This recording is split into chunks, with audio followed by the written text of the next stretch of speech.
The Cook County Sheriff wants to see more money to recover guns from people whose FOID cards have been revoked. WGN's Gaynor Hall reports on how enforcement is lacking and how much funding it'll take to fix the problem.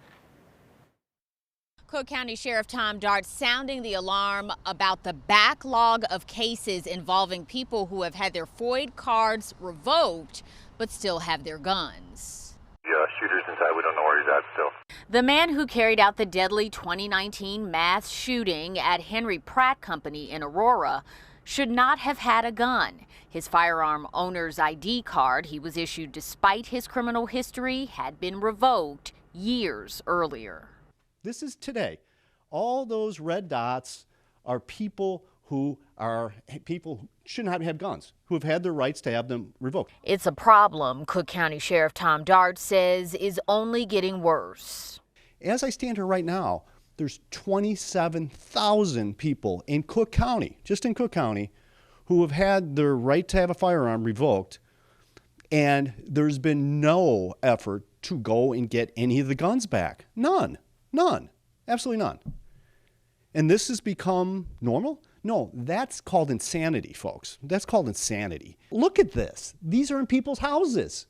At a press conference, Dart showed off some of the guns police recovered from people who lost their gun rights due to mental illness, felony convictions, or having an order of protection against them. He says the state should be doing everything it can to try to prevent mass shootings, suicide deaths, and domestic violence.